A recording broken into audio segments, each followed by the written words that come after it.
Para esse projeto, utilizaremos o método constructor, que nada mais é que um inicializador de variáveis e funções quando a classe que ela estiver inserida for chamada em algum momento do script.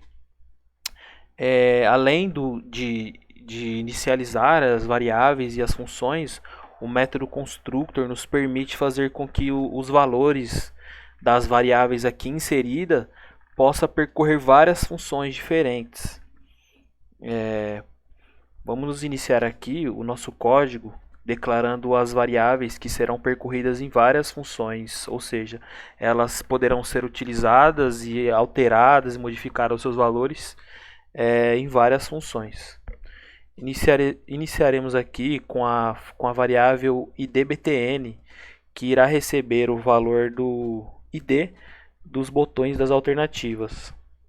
A variável buttons ela recebe ela controla, na verdade, todos os botões através do query selector all, todos os botões que tiverem a classe button class.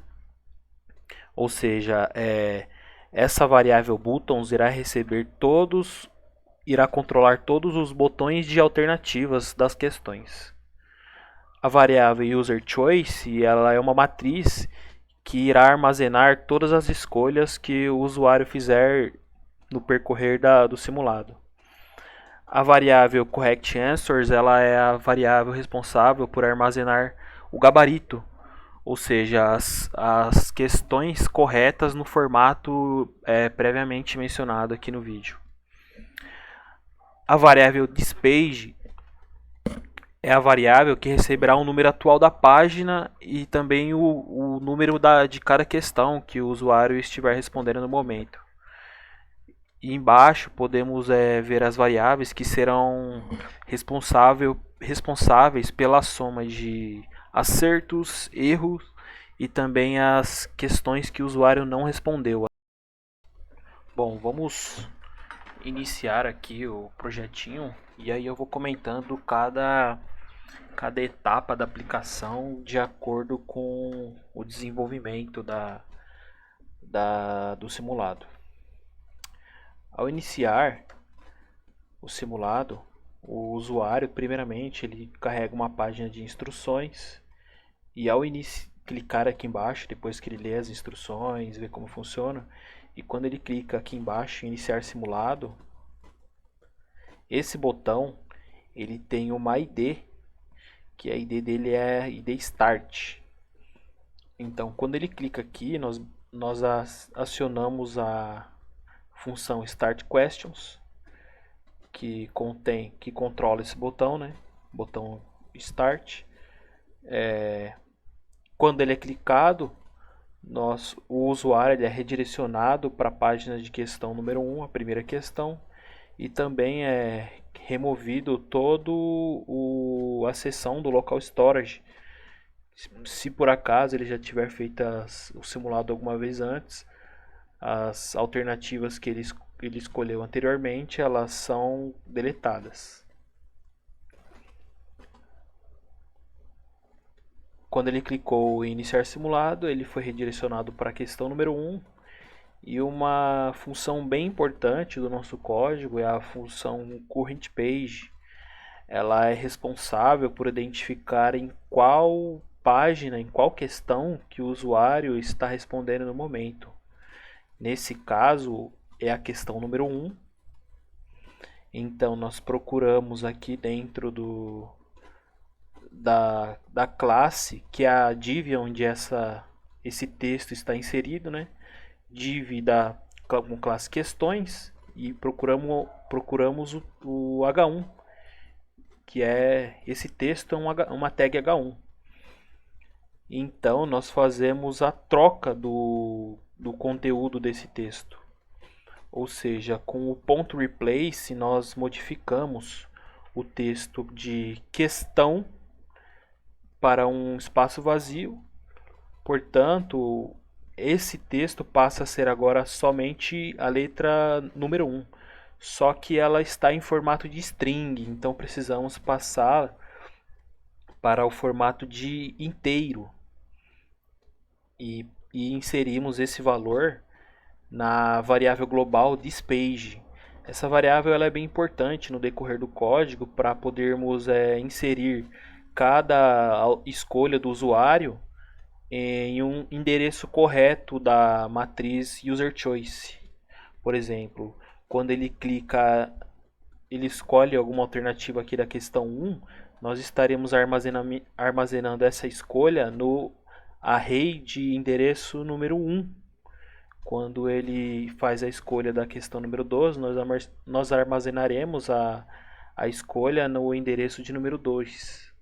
Sendo assim, ficando fácil para posteriormente a gente fazer a comparação da array com os endereços de cada questão que o usuário selecionou junto com a array que contém o gabarito.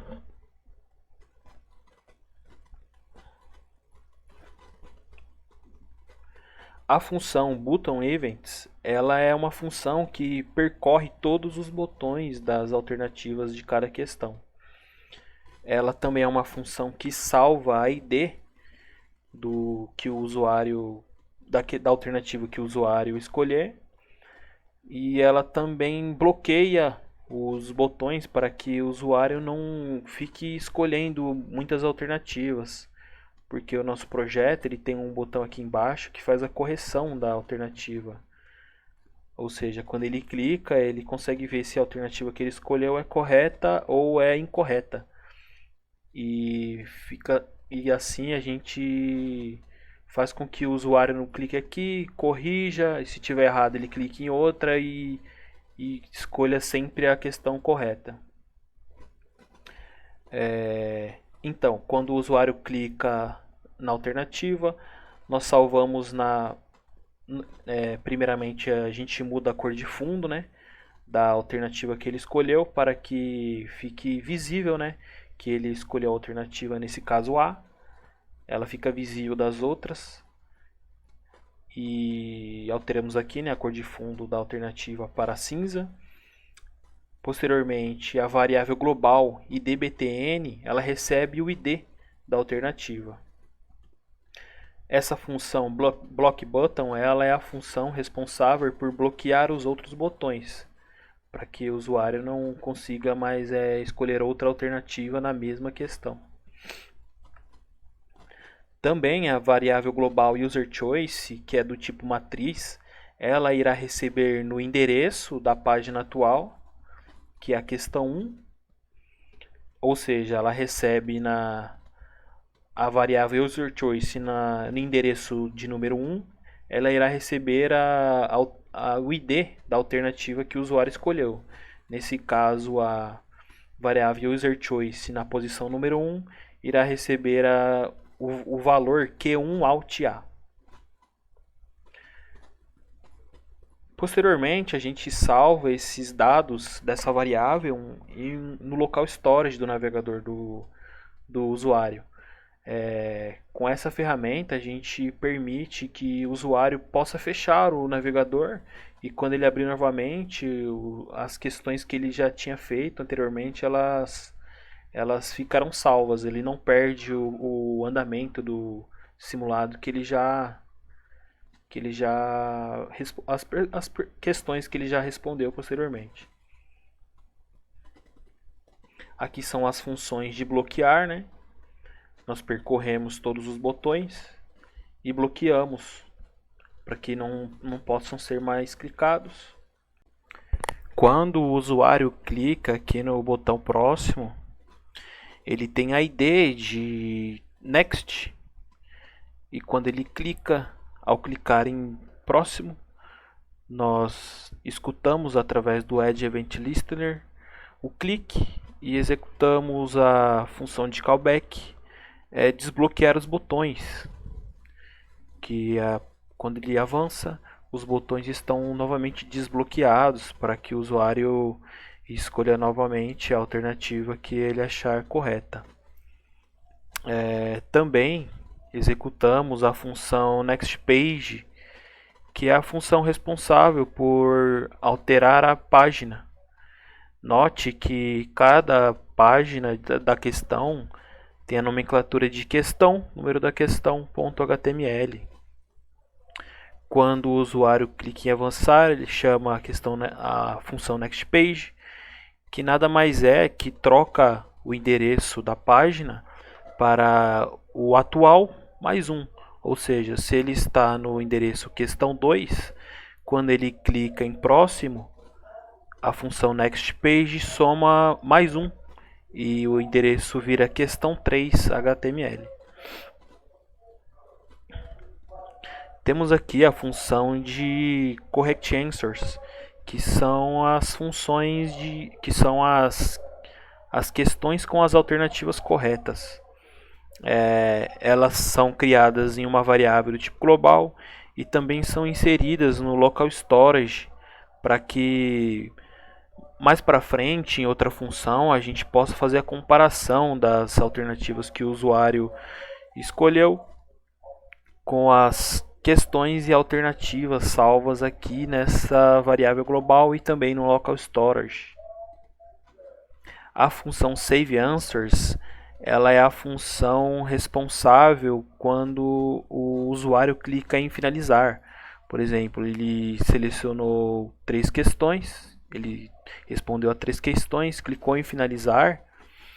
Essa função ela muda o endereço da página para a página final, que é a página que contém os resultados que o usuário respondeu. Ou seja, no caso ele respondeu a 2 questões, respondeu a questão 1, a questão 2 ele não respondeu. É possível ver aqui pelo console, né? Respondeu a questão número 1, respondeu a questão número 3, a 2 ele pulou. E as duas estão incorretas, né? E ele deixou de responder 33 questões. E essa soma ela funciona através da função writeSum, que é a função de escrever soma. Essa função ela pega através do local storage todas as alternativas em cada questão que o usuário respondeu. Mas primeiramente ela pega a variável onde estão inseridas as questões corretas, o gabarito. E aí ele consegue fazer a comparação. Dentro desse loop de 35 vezes que roda esse loop, nós comparamos o índice da vez atual que o for está rodando através da variável i, né? E comparamos se no mesmo índice da matriz user choice, que é onde o usuário fez é a variável onde está salva todas as alternativas que o usuário escolheu. Se elas forem iguais, nós somamos 1 a variável global SumCorrect, que é a variável que serão salvas as questões corretas. Caso seja o valor igual a nulo, nós somamos a variável global no question mais 1. E caso não seja nenhuma dessas opções, salvamos a questão incorreta. Ou seja, é somado mais 1 a variável SumWrong, de somas incorretas. Selecionamos as IDs, onde são esses quadrados, né? Aqui é a ID de corretas, a div de corretas, a div de incorretas e a div de questões não respondidas. Nós selecionamos aqui através do query selector, passamos para o comando dela para uma variável, e aí nós conseguimos escrever dentro dessa div, através do comando innerHTML, qualquer texto que quisermos. Nesse caso, na div de acertos, é escrito o texto acertos, a quantidade de acertos, né, que é a variável de soma de corretos, e também um percentual com 2 casas decimais. que é essa conta aqui, que é dividido por 35, que é o número de questões, vezes 100, que é a porcentagem. No caso aqui ele errou duas questões, que correspondem a 5,7% do total. Quando o usuário clica em refazer simulado, nós chamamos a função restart. Essa função restart ela tem a função de reiniciar o simulado. Ou seja, o usuário é redirecionado para a primeira questão e também note que a array com as alternativas que o usuário selecionou ela é zerada. E assim o usuário consegue fazer o simulado novamente sem que as questões que ele respondeu anteriormente elas não fiquem mais salvas. Outra função importante é a função checker. Ela é a função que é chamada quando clicamos no botão corrigir. Pegamos a ID do botão checker, que é a ID checker, escutamos, né, quando o usuário clicar, né, ao clique, executamos a função de callback e nessa função nós adicionamos o conteúdo da variável que contém as questões corretas dentro da variável correct. Também criamos a variável modal, que será responsável por controlar a tag dialog, que é a tag responsável por abrir o modal. Temos também a tag title modal, que é o título dentro do modal. A tag pmodal, que controla o parágrafo dentro desse modal. Temos a variável correctChoice, que é o texto da alternativa correta. Ou seja, aqui nessa questão o usuário ele respondeu corretamente.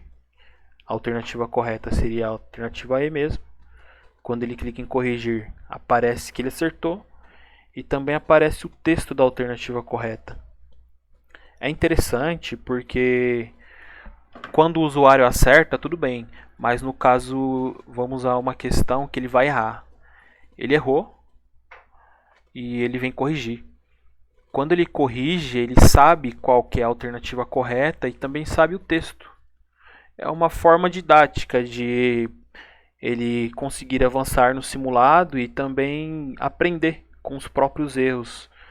Ou seja, ele errou a questão, ele sabe que ele errou, vai somar como um erro, mas ele sabe qual seria a questão correta. E aí o usuário consegue prosseguir com o aprendizado, que é o fator mais importante de realizar um simulado. Bom, aqui no código, para que esse texto ele apareça, né? Por exemplo, aqui ele clicou na alternativa incorreta, ele corrigiu e apareceu o texto da alternativa correta, que é a alternativa C. Para que isso aconteça aqui no código, nós devemos pegar o valor onde no gabarito, né, qual que é a alternativa correta, né, o ID da alternativa correta, ou seja, a variável correct no endereço da página atual que o usuário se encontra, ela vai pegar o valor, que no caso é Q2 Alt C, e vai fazer o ponto replace, que ele vai alterar o texto Q, no caso 2, Alt por um espaço vazio, e no caso ele vai mostrar aqui a letra C. Aqui era para mostrar Q2 Alt C, mas substituímos todo esse texto por um espaço e fica somente a letra da alternativa correta. Aqui na variável correctText nós inserimos dentro dessa variável o texto que está dentro do ID, da alternativa com o ID, ou seja, o correct dispage, nesse caso é Q2 Alt C. Nós vemos aqui a ID Q2 Alt C, pegamos o valor dela e inserimos dentro dessa variável correct text, que é nada mais que esse texto aqui. Bom, para fazer a comparação, nós utilizamos o if e comparamos se o ID da alternativa que o usuário selecionou é igual ao ID que está armazenado na variável de gabarito, a variável onde estão as questões corretas no endereço da página atual. Se estiverem corretas, o modal é aberto com os seguintes textos de título, parabéns, você acertou. No caso aqui ele errou, né? Você errou, a alternativa correta é a alternativa aqui correct choice, que já fizemos anteriormente o ponto replace, né? Alteramos o texto. A alternativa correta no caso é a alternativa C. O P, que é a tag P, recebe o texto, né? O correct text, que a gente já pegou através do ID, né? E aqui é uma maneira de mostrar que está incorreta, né? O vermelho. Nós desenhamos a borda do modal de vermelho com 3 pixels de largura, a borda sólida e vermelha. Caso o usuário não selecione nenhuma das alternativas, esse botão checker ele fica desabilitado. Perceba que não foi clicado em nenhuma alternativa, então o botão corrigir fica desabilitado. Ele só é habilitado quando o usuário escolhe alguma alternativa, seja ela correta ou incorreta. Nesse caso, da questão 3, a alternativa correta seria a alternativa B. Então, ao clicar aqui em alternativa B, corrigimos. Está lá o título, né? Parabéns, você acertou. O conteúdo da alternativa. E aqui, para conseguir fechar esse modal, nós também criamos a função close modal, que ela escuta quando esse botão é clicado e chama a função de modal.close. O modal é a nossa tag dialog. Essa tag dialog ela fica invisível quando fechamos.